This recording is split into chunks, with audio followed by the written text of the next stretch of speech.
This is Prophet Blake, and you are listening to Worship Radio International, the world's number one online. Hey everybody, this is Al with Coaching by Al. I am so excited. Listen, today is going to be wonderful. I know I say that all the time, like, every other show I haven't said that too, but today is really going to be wonderful because I have somebody here with me today who is just going to knock your socks off. She's been knocking my socks off for a long, long time. Let me quit. But you're watching Coaching by Al. This is Worship Radio International. Woo! You might be watching by worshipradio.faith. Go there. You could have a program, a TV show, radio show, name it show, just like this one. Yeah, I said TV. That's right. You heard me. TV show, and I'm talking about radio, but worshipradio.faith is where you want to go.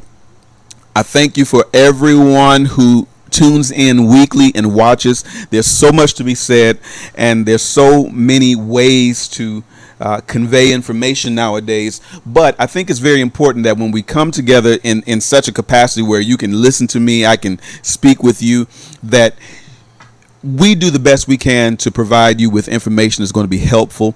As you know, with Coaching by Al, my goal and desire as a coach is to, or a life coach, if I can say it that way, is to help you take what you already know, because remember, we already have usually the answers to what we need.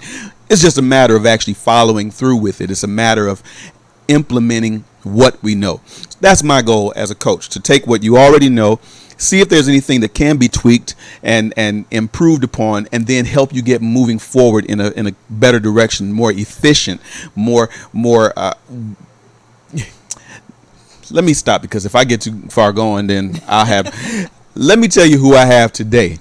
All right, let me tell you who I have today. Can I read the bio? Is it okay if I read the bio? Let me tell you who this is.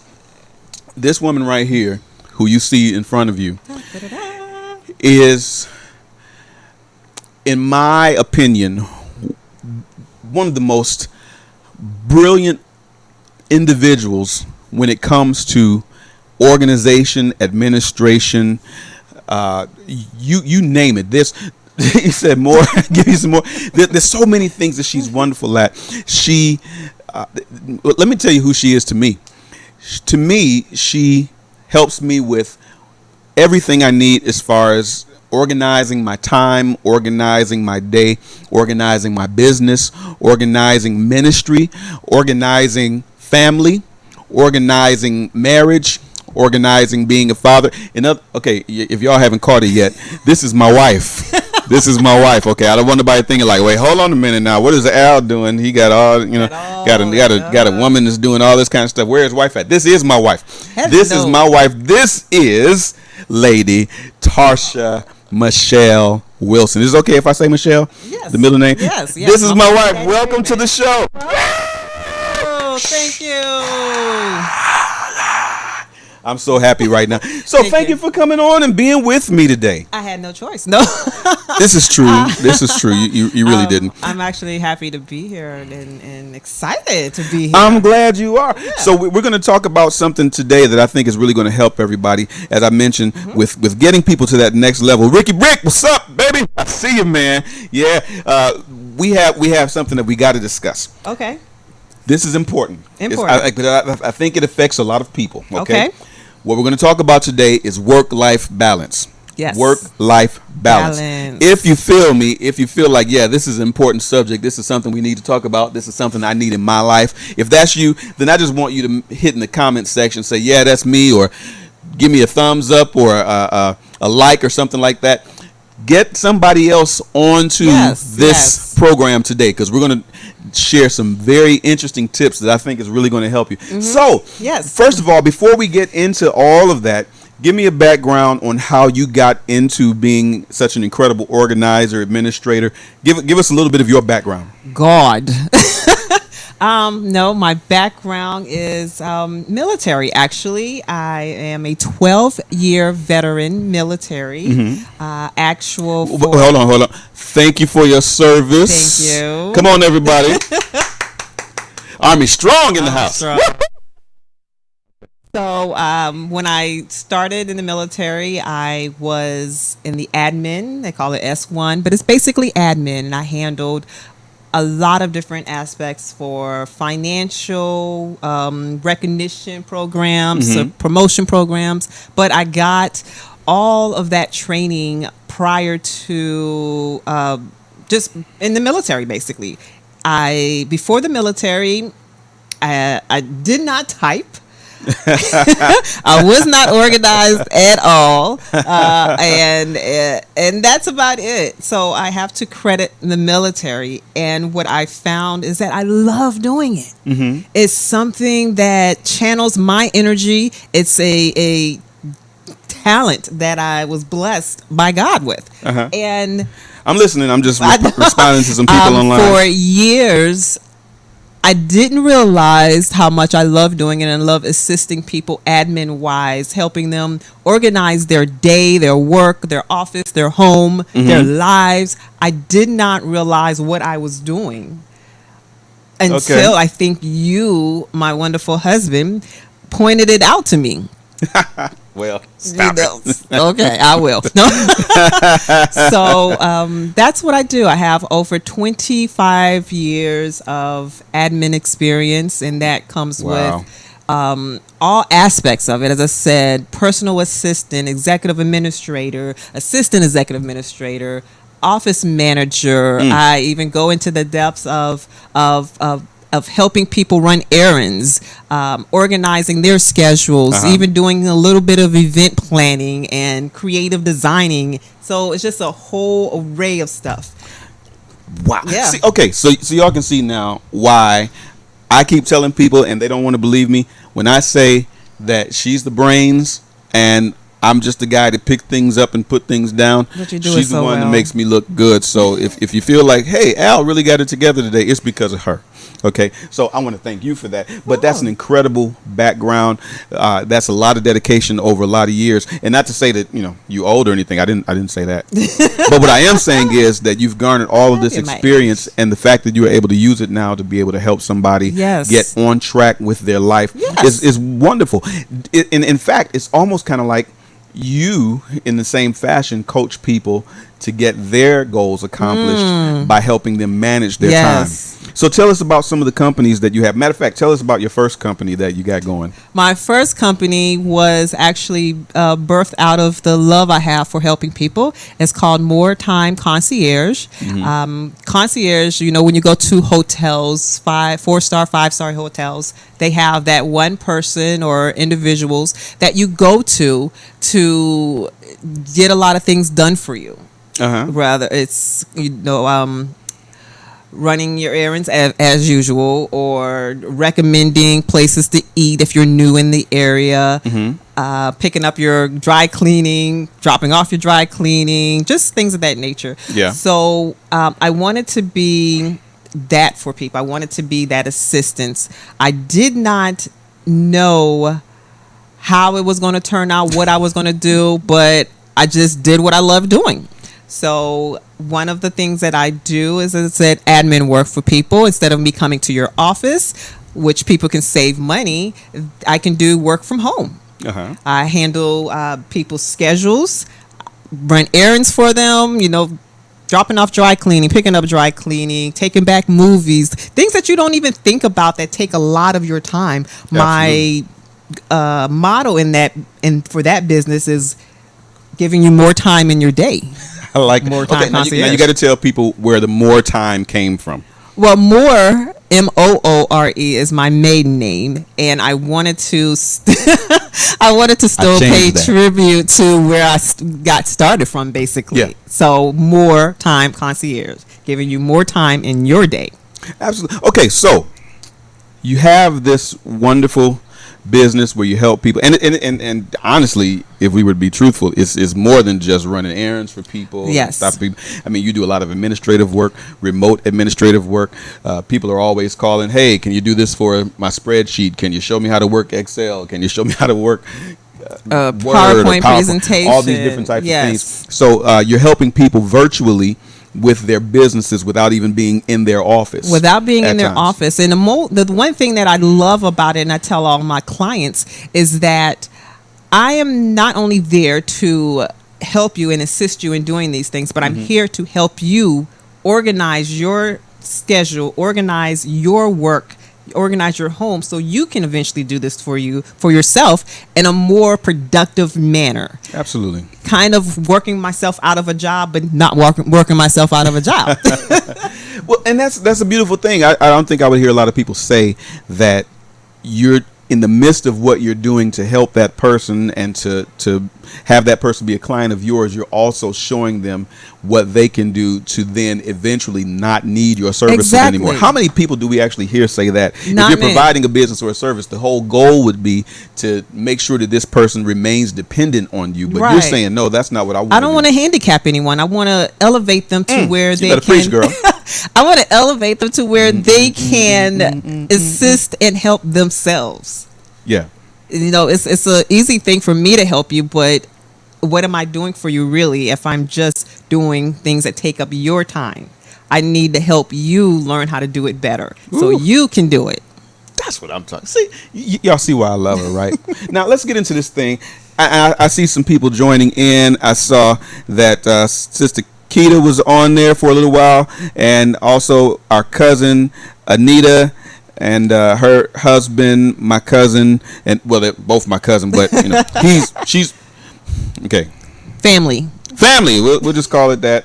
Apostle Victor Johnson, love you, sir, in Arkansas, and then also I see Sister Sarah Ray on the. Hey everyone, thank you for joining us. Thank you for joining us. It's so good to see you on there. Many people don't know this, but I believe it was me and Kalita. We got class friendliest in high school. It's not the most popular type of mock election campaign to win, but I guess we were kind of friendly folks. So there's nothing wrong with kind that. of ended up leading to me being who I am. But anyway, let's get into this whole thing about helping people to figure out how to have more time in their day. Right. So when it comes to work-life balance, what's the first thing that comes to your mind, and where do you see the problem being as to the reason why we have to have work-life balance? Stress, fatigue. I'll say that again. Unhappiness. But the key to it all, and you ready for this? This is the result, or how can I put it? The background to what everybody just miss.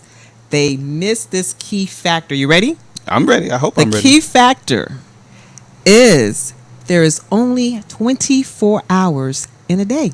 Wait, say it again now. There's only 24 hours in a day. Now, why does that become the biggest factor? I mean, of course That becomes the biggest factor because when you look at everything that you have to do during the day, that you want to do during the day, that you must do during the day, if you add up all of it, it's more than 24 hours.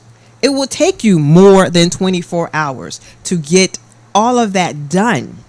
And that's where the stress comes in and the fatigue, because we're running, always trying to get things done, always trying to do things. And we put in the back burner things that are must need: rest, family time, spiritual awareness time, meditating, just anything that will rejuvenate your body, your mind, your spirit, your soul, your mentality. We put that in the back burner because we are so much trying to cram everything into a short time frame. So, okay, let's go back to that one point you said. There's only 24 hours in a day. Only 24 hours. And you said if a person tallies up everything that they do in a day, what happens? It's what more they find than out? it's more than 24 hours. It's more than 24 hours. So all of the things that I have to do, if I write it out. So what does that tell us about, first of all, the times that we live in? We are some busy people. Yeah, the culture has become so engulfed with having to do everything all at once. All at once. I mean, okay, if you think about it, pre-industrial age, y'all, there was maybe one shift or two shifts. People worked in the morning, people worked in the afternoon. When night came, that was it. That was it. They go home. You go home in the evening, you rest. You have that time to recover, to recuperate, to heal, to relax. Time to have spend, fun. have fun. Yeah, spend time with your family or whoever is in your household. Or if you're single, just have some time for yourself.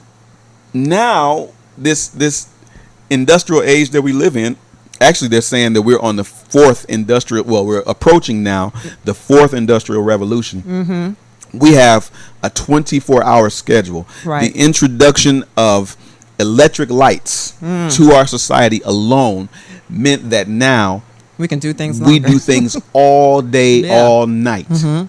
So then our mindset gets into the habit of thinking that we've got to be doing something all the time. And what it ends up doing, like you said, it starts breaking us down physically. Oh, yes. Yes. It breaks us down physically. Lack of sleep. Stress. Yes. Yes. And you get more stressful when you have less sleep. Do you know, I believe it was, well, I'll say it that way. I heard Dick Gregory say, and I'm pretty sure if I looked up the statistics specifically, it would come out to be just that.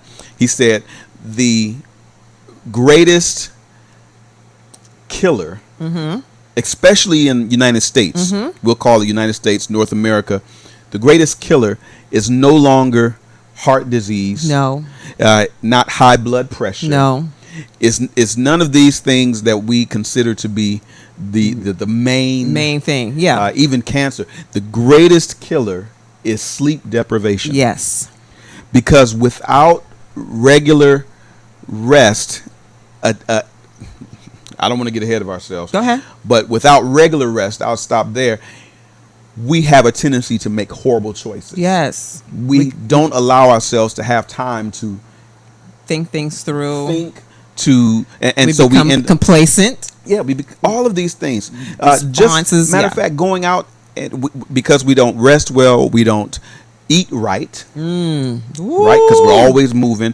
We Fast don't. food. Our attention level diminishes because we're tired physically. Yes. So I'm not even able to have the best reflex time possible when I'm driving. No.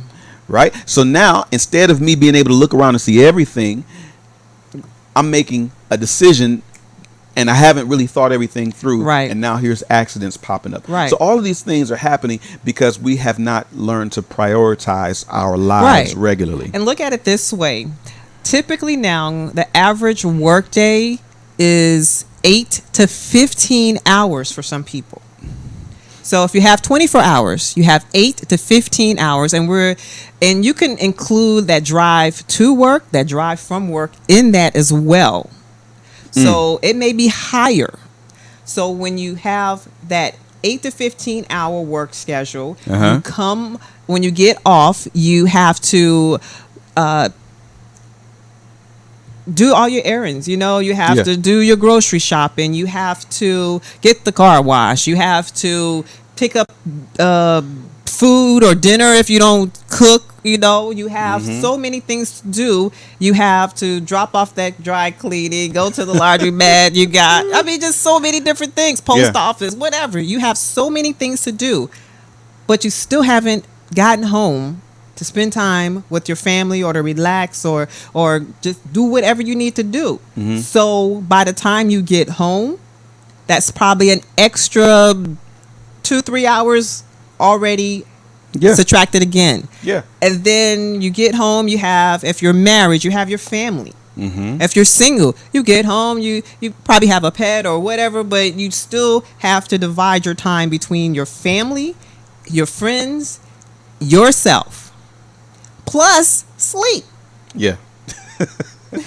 It gets to be so overwhelming. And yes. I especially in our line of, if I could say our line of work, I won't call it necessarily business, but right. I think it could be interchangeable. In our line of work relating to being pastors, 24/7. we see so often that people are continually in a state of rush, continually in a state of stress, and it affects their home life. It affects their personality. It affects their disposition. It affects their relationships. It affects everything around them because we are so overburdened. Yes. We are so overburdened. So what I really want us to be able to talk about today is what we can do to help people, just to maybe give them some tips, some tricks, what we call nowadays life hacks. Life hacks, yes. On how they can start to get some control over that, and start moving in a direction that's going to benefit them in every area of their life. Aspect of their life, yes. Because if we don't, oh my gosh, I'm tired of seeing people in hospitals stressed out. Yes. And now it's taking a toll on their body when they don't have to be. Because stress leads to so many different health complications. It does. And you sit there and you wonder, why is my blood pressure high? Well, what's going on in your life? Yeah. Or I should say, what's not going on in your life? Yeah. So again, if I'm rushing, then I don't have time to cook, so I gotta go and get something fast to eat. Now I'm starting processed foods. Now I'm dealing with calories. Now I'm dealing with my health, whether it's dealing with sugar, whether it's dealing with blood pressure, too much salt, and all of this processed food that we eat. All of these things happen as a result of us not having a good work-life balance. Work-life balance. You miss that exercise because you're in a rush, so you can't even take a moment to go casually walk. Yeah. You can't take a moment to just do anything healthy. You got a gym membership, but you're not using it because you don't have time to use it. I tell you what, and I know about that one because I remember one time we started a membership at the YMCA. Yeah. And I think for that year, our schedules were just like, we became very good philanthropists to the YMCA. We waved as we drove by. We waved as we drove by. And people do all the things that I'm sure we do. I'm putting myself out there. You know, you go out, you get the new outfit for the workout. You got to get the new gym shoes. You got to get the jogging pants and the top and all this kind of stuff. Got your music ready, all that. You got to get your new headphones and all that kind of stuff. And then next thing you know, it becomes accessories to your regular clothes because you never take it to the gym and use it. They're comfortable to wear. Yeah, it is. So let's start to talk about what can we do. Before I do that, I want to remind those of you who are watching, man, almost 30 minutes have gone by that fast. Well, let's get into it. That's what I'm talking about. You're watching Coaching by Al. I'm your host, Al Wilson Jr., and this is my wife right here. Hello. Tarsha Wilson, my wife, my love, my honey, my girl, my, everything. What? Oh, I should say you're everything. Okay, we could definitely say that. We could definitely say that. But so let's talk about this now. Okay. What's the first thing that people need to do to start getting a handle on whatever they're dealing with in their life to gain some work-life balance? One, know your strengths and your weakness. Know what you can do, what you can't do, and be okay with saying no. Wait, hold on. Be okay with saying no. Saying no. Saying no, because you have people that will think you have everything together, think you have the time, and they will say, hey, can you do this for me? Can you do that for me? And you'll be like, oh, sure, I can do it. Well, the rule is if you want to get something done, give it to a busy person. Yeah. Because they always can, they're going to find a way to get it done. Find a way to get it done. Learning how to say no for me. I see my sister on there. Hey, Kimmy, I love you. One of the biggest things for me was learning how to say no. No. It's so gripping to feel guilty because you want to be there for everybody. You try your best to be there for everyone. And you feel that you let them down if you're not there. Yes. And the truth is you can't be. No, you can't be there. You can't. There's only one who is omnipotent and omnipresent, omniscient, and that is God. Yes. He can be everywhere at the same time. Everywhere, anywhere. Alpha C. Wilson Jr. can't be. No. So the more I learn how to say no and be okay with saying no and understand that it's not to hurt anybody, it's not to harm anybody. I'm not trying to be mean, but I have to make sure that I'm okay. No becomes a very liberating word. Right. And we have to realize that it's only one of us. You know, you see the sci-fi or the cartoons, and you see people. Okay, they have many of them, and then at the end of their task or whatever they're doing, they come back together as one. That's not real. You can't do that. You can't do that. So you have to know when to say no. Know when to say no, and again, be okay with it. Because if you're not okay with it, again, stress. So. Know when to say no. Know when to say no. Now, what's another key point? Key point is something that I do, and I had to change it up over the years, and I think I found a good balance for me, or what works for me. And let me say this quickly. What works for me or somebody else may not work for the other person. However, you have to do something. You have to do something until you find something else. You have to work on it. So what works for me is I have a to-do list. Okay. Now, typically, or I should say beginning, my to-do list was something, well, I write down things that I had to do that day. Okay. But then it started bothering me when I couldn't get everything on my to-do list checked off. All right. And I felt like I failed for that day. So what I had to evolve into is what I call now my day-to-day to-do list. Okay. That's a lot. Day-to-day to-do list. Gotcha. Okay. I hear you now. All right. So how does that work? How does that work?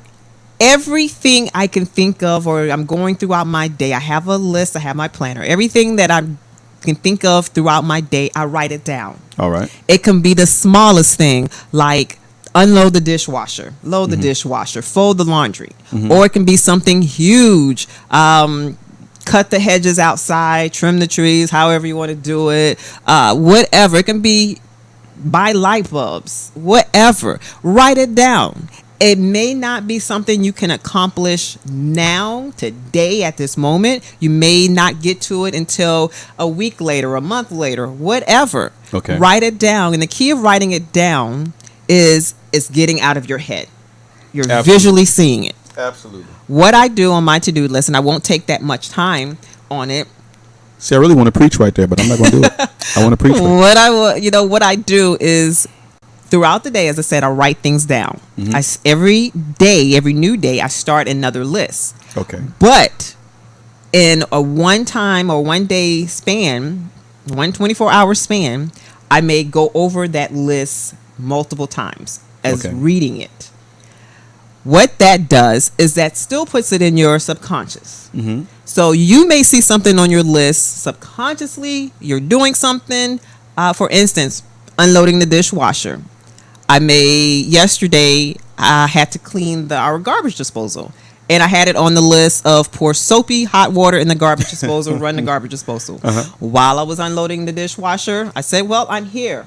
I'm reloading the dishwasher. I have hot water running. Let me do that now. Okay. So it's taking, you have it in your subconscious. It's done. With you constantly going back over your list, you do not realize how much stuff you mentally say or mentally start scheduling to do. Yeah. And you get it done. So that's my day-to-day to-do list. I heard someone say once, and I can't remember exactly who it was. I'm trying to remember the quote. But basically what they said was this. We have a tendency to overestimate what we can do, for example, in a year. And underestimate what we can do in 5 years. I think the same can be said for our daily routines. Right. The same way we have a tendency to, let's just say, impulse spend. Okay, we do impulse spending. I see something and I got to attack it right now. I got to get it, and you don't think the thing all the way through. You just go for it. You buy something, and you had the urge, the impulse, all of the emotions were running. You had the zeal and the excitement, and so you just went out and you bought that without considering what else was up ahead or what could possibly be up ahead. Exactly. I think the same way we do impulse actions in our day. Yes. So we take some of the things that we are thinking about at the moment and we immediately go to it, and we get so caught up with all the frenzy of doing this and doing this and doing this and doing this and doing this because we don't have a plan going into our day, that now I'm the same way that I could be in debt financially. I find myself in debt time wise. Right.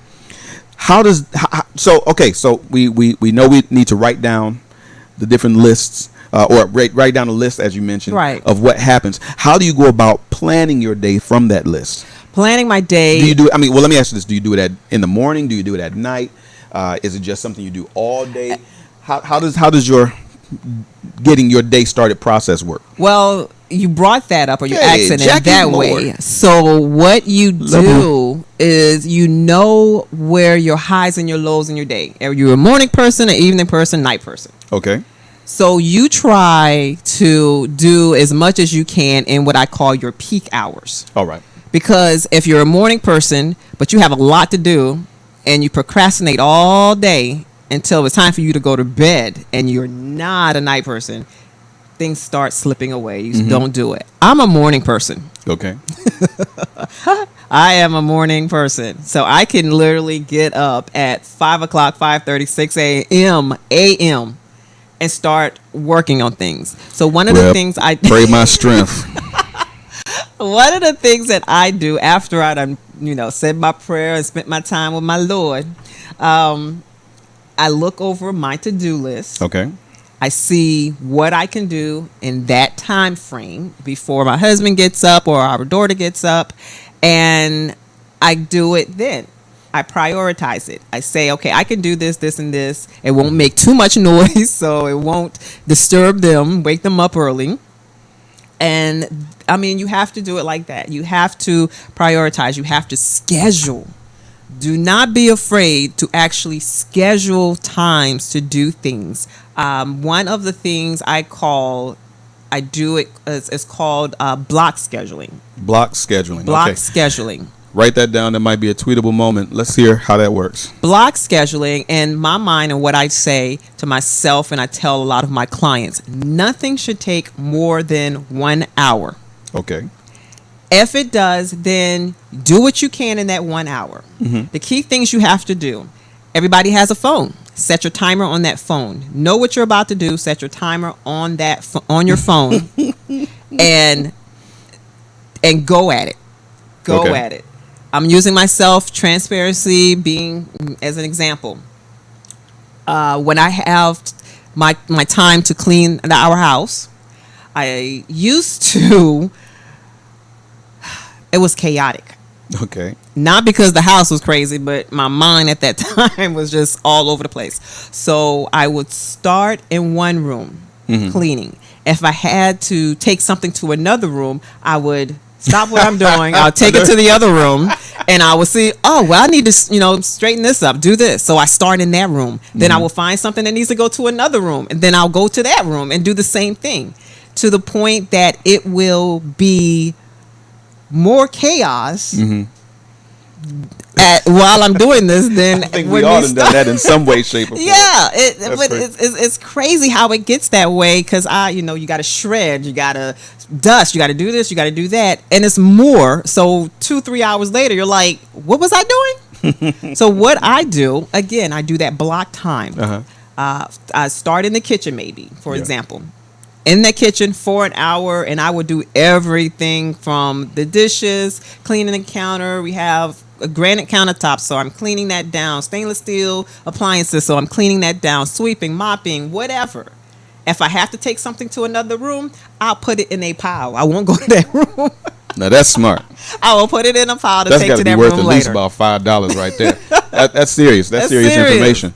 And I have my alarm set. So when that alarm goes off, and put it to something that's very annoying, a sound. And it's sorry to say this, being in the military, I have the Army bugle as my alarm. So that when that Army bugle goes off, I know I will evaluate, what do I have left in this room to clean? Can I move it to another time frame, or am I good enough? Okay, now let me ask this, because somebody is saying, well, you might have all kind of time in the world, but I gotta get up, I gotta drive to work. That's gonna take about 45 minutes maybe. I gotta work all day, then I gotta drive another 45 minutes home. By the time I get home, the kids are ready for this, or the spouse is ready for this, or even if it's not that, now I gotta go to church, or I gotta there's so many things like we were saying earlier. Right. So how do I block time if I've got so much to do?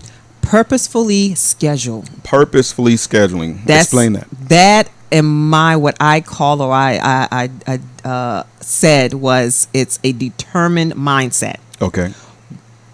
What you're doing, for instance, as you said, you're getting up in the morning. Get up a little earlier than you usually get up. Okay. Maybe an hour earlier than you usually get up or something of that nature. See what you can get done. On your way to work, on that drive, 45 minutes, 30 minutes, an hour, hour and a half, what are you doing? You're sitting in the car or you're driving. So go over in your mind what you need to accomplish when you get to work. Mm-hmm. So that's already, so you won't get to work and focus on the road now. Yes, focus driving. But in your mind... So when you get to work, you're not spending the first 30 minutes or so writing down what I need to get done. Or you already know what you need to get done. But think about it beforehand. Right. On your way from work back home. Think about the things you need to have done. Yeah. Go ahead and plan them. Schedule them. So when you get home, if you're tired, okay. But if you get home or if you got to go shopping or whatever the case may be, you already have it in your mind. You already say, this is what I need to do now. Okay. But again, you still have to factor in family time, me time, church, all of that. You know in advance when things need to happen. Yeah. You know, on Wednesdays, you have your Bible study. You know, by Saturday, you have time that you have to spend with the kids. Schedule things. Yeah. Schedule it. It's okay to live by a schedule. See, and that was let me be honest. That was the issue that I had. I felt like me trying to live by a schedule before we met, right, and even into after we were. Well, I won't say before we met. Before we were married, right, and after, even a while after we were married, I thought living by a schedule meant that I was shackled or chained or I become slave to a schedule. No. And to me, it made me feel so claustrophobic in a sense of being, I'm inside of this box and I got to do this and I got to do that and I got to do that. And all of it became, I gotta. And it scared me. And so I think I could probably speak for a lot of people to say that I backed away from trying to be so scheduled and so organized because I felt like it was me placing myself inside of a box. Okay. Until I met you. Well, I won't say until I met you because we already knew each other. That's another story. Until we married. When after we were married and then living with each other, then it came to make me feel like, okay, wait a minute. She seems to have a handle on something, whereas I'm running around literally like a chicken with my head cut off. Mm-hmm. I'm passing myself on the freeway. I am, greeting myself in the grocery store and looking like, man, that dude looked just like me. Right. Good looking dude, but he looked just like me because I was going so fast and moving. I mean, if you remember when we, during the time where we were dating or before we got married, every time you would call me I felt so embarrassed. Every time you would call me, I'm like, oh, I'm headed to this meeting. I'm headed to that meeting. I'm headed to this meeting. I'm headed to do this. I'm headed to go do that. And I know you might have been thinking in your head, like, what in the world is this boy doing? But I was trying to be so many different things. Right. That I was going crazy. If the word schedule scares you, change it. Organize.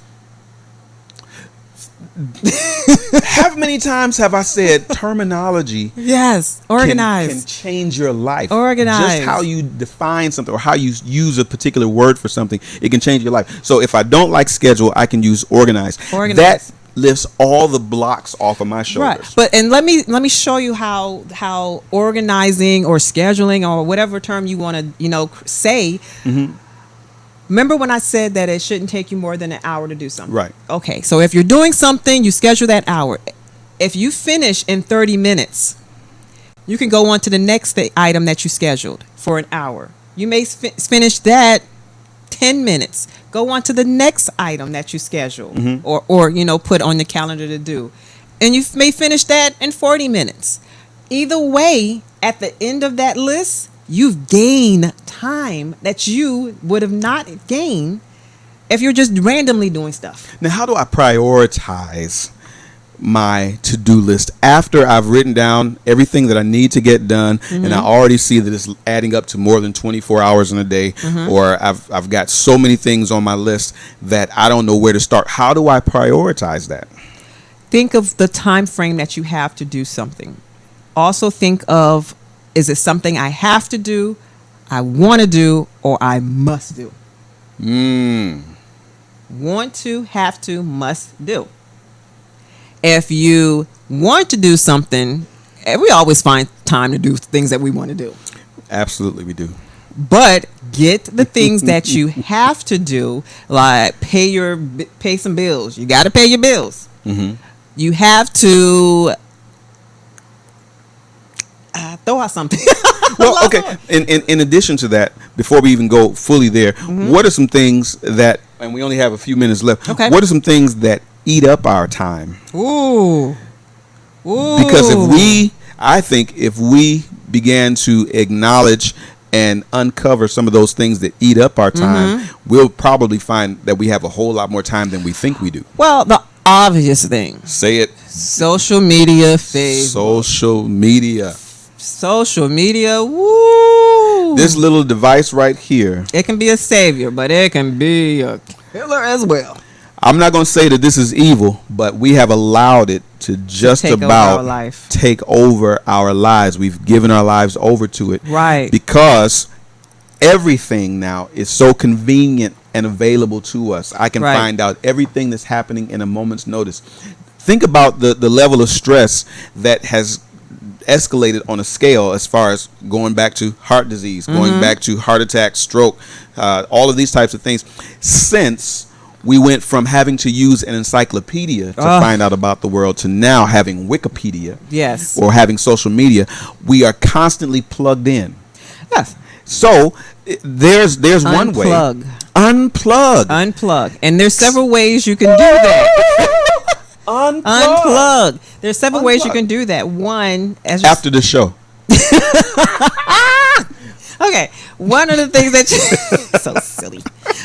One of the things that you can do is, and this is going to be hard, it's not an overnight answer. Okay. You got to work on it. That's fair. You have to determine when you're going to be on your social media page, when you're going to be on Facebook, Instagram, and all that. It is hard. I'm still working on it myself. But you want me to schedule time for social media? Yes, especially if you only intended on spending 10 minutes and next thing you know it's 3 hours later. That's what happens to most people. That's what happens. What happens. We scroll a little bit more, and because we get so involved and we got to see what's next, that curiosity thing. Right. Next thing you know, an hour is gone.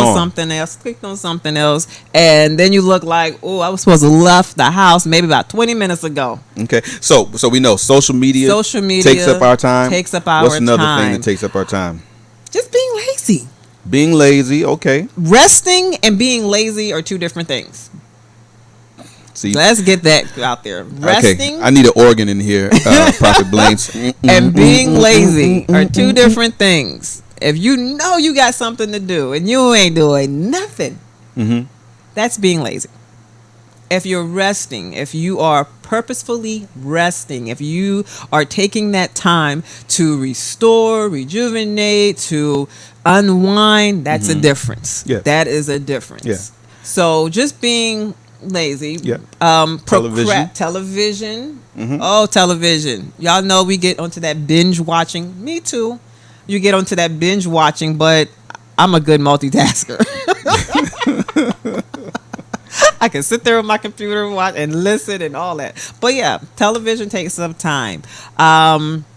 Family and friends. And I know because we're talking about work-life balance that you want to spend more time with your family and friends. But you have to also know who takes up your time. Yeah, because we're talking about balance. If we're unbalanced in giving too much time to family and friends and not enough time to work, we can find ourselves in the same depleted category than someone who's spending too much time at work and not enough time with family. Right. You know, if you're on the phone with someone and you're not talking about anything, something that you can talk to this person about at another time. That's taking up your time. Yeah. Here's another one. Now, this is going to ruffle some feathers. I rebuke you, tomato spirit, before you even... I rebuke all of the tomato spirits. Church life balance.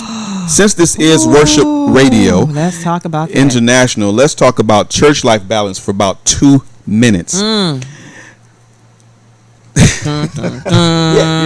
We need the organ again. We need the organ. We need the whole band. So many times I see, and I was a victim of it myself, not because I was being made a victim, but because I made myself a victim of it. So much time was spent on church that I was not developing any skills, career skills, marketplace skills that could enhance or benefit my life or my family for the long run, because I was giving so much time to the church. And the reason why I say it that way, in this day and age, church doesn't mean what church meant, I believe, when Jesus talked about it. We have turned it into a whole another level.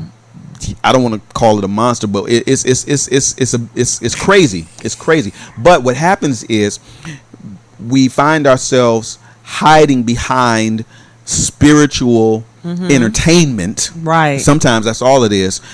We find ourselves hiding behind spiritual entertainment, and we don't take the time we need to focus on building skills, building a business, doing things of that nature. So there have been several people in the congregation who've come to me and said, well, Pastor, I really would love to do this, or I'd love to go to school for this, or I would love to engage in this particular type of business, right? But I don't want to get away from, I don't want to not be available for the church. I don't want to not be available for what my assignment is in the church. And I look at them sometimes respectfully, with all love, like they're crazy. Right. Because I understand where the mindset comes from, because we have been so taught and ingrained into thinking you got to be at church, you got to be available, but church is not only in the walls. That's the thing. Well, and I'm not trying to tell anybody to not attend. We do not keep ourselves separated or uncovered. But what is necessary is that sometimes you need to. Let me say it this way: if you can find out how to get your degree to become a doctor from sitting in Sunday service or Wednesday night Bible class, then please let me know how to do it. Let me know. If you can get your certificate or certification for becoming a chef by sitting in Sunday morning service or Wednesday night Bible class, let me know. Please show me how. Yeah. So one thing is that we have to realize that God has given us an opportunity to have lives. Jesus said, I have come that you may have life and have it more abundantly. Yes. So then he's not trying to take up all of our time. Right. And the reason why this is very important, like I said, because this is Worship Radio International, we do talk to most people who watch, have a tendency to have some type of connection with the church. We need to let people know, hey, it's okay. Listen, just because you didn't show up this particular day because you were out trying to learn something, you were trying to get your degree, or you were trying to take up some skill trade, it doesn't mean that you don't love the Lord, or that you've turned your back on him, or anything like that. Allow him to use you wherever you are, but have some balance in your life. And see, I want to add balance. People tend to think balance means equal time. Oh, okay. Here so we go. If I devote, we had 12:54. We got about 6 minutes left. Okay. If I do, and I'll make it quick. If I devote 3 hours to this, I got to devote 3 hours to that. No. Balance is being productive at whatever you do to have that social as well as that work. Yes. Be productive in your work. Be productive in your personal life. That's the balance. If you're happy in one and miserable in the other, that's not a balance. It's not balance. It doesn't have to do anything. And I know we talked about time, but that was just a way of structuring your time. Yeah. Structuring your balance. But balance is productivity. Yes. That's what balance means. And so many people get that confused. So you have to have a balanced, productive, Christian, spiritual. You have to have that balance relationship with God. And when you have that balanced relationship with God, everything else in your life, if you work it, maintain it, and do what you have to do, will fall into place. You have to have what we call a core. Okay. Core. So our core is God, family, ministry, vocation, Right. in that order. Right. That helps us to have a work balanced, spiritual, Right. balanced life. Yes. So God first in all things. God will take care of it. Next is family. Tend to your family. Yes. Then deal with ministry. But isn't that God first? No. God, family, ministry, and then vocation, what you do career-wise.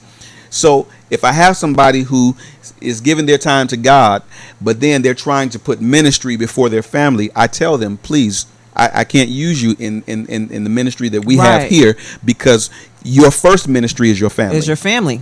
So you have to deal with your family first, and then your vocation. Now, the whole thing is, like we said before, God isn't trying to take up all our time. He wants to know that, and this is hopefully liberating for someone, God is not trying to take your life away from you if you've been called to ministry. He wants to know, or he wants you to be available to him, so that if he calls on you, then nothing is more important to you at that moment than what he needs you to do. So if you have to turn off that TV, turn off that phone, whatever, listen to God. Do what he needs you to do. Do what he needs you to do, and then get back to your life. Yeah. That's the whole thing. Yes. He wants you to enjoy. Listen, he would not have made all this beautiful green grass and trees and sky and all of these different colors if he did not want you to enjoy life. Right. So you have to be able to have just, and that's all we're saying today, is just have a balance in life. Enjoy it. Let me ask you this one last question, because I know we might have to do this again. Okay.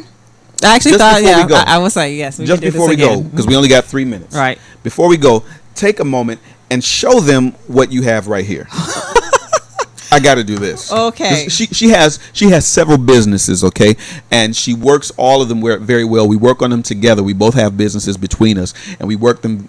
We're constantly in the organizing process of it. But I want people to see this right here. This is, as I said, I hope we can see it because of the glare. Yeah, I use my day planner, and I decided to make a day planner that's more efficient for me. So you didn't buy this out of a store? I did not buy this out of a store. You actually made this. I made this. It's the prototype, if you want to say, but it's the prototype. But I have everything, and I'm tweaking it as I go, because I want to be able to offer this to people that we can customize it to their lives and what they need. Things that are important to me. As I said, I have the months. I have the daily. Oop, that's a card. I have the daily things that I need to work on, my goals, my projects, my to-do list, what's important to me. In the back, which I'm still got to add, I have the devotional time, the devotional schedule. So if I'm in mid-thought of something and the Lord lays something on my heart, the Holy Spirit puts something on my heart, I want to be able to write it down. I want to be able to go back and say, on this day, God gave me this, or I'm thinking about this. So it's something that, I said, find out what works for you. If you're not a planner person. See, I'm not a planner. I don't carry around a planner. I couldn't. I'm a visual person. If you're not a planner person, that's okay. Use your phone. Use your phone.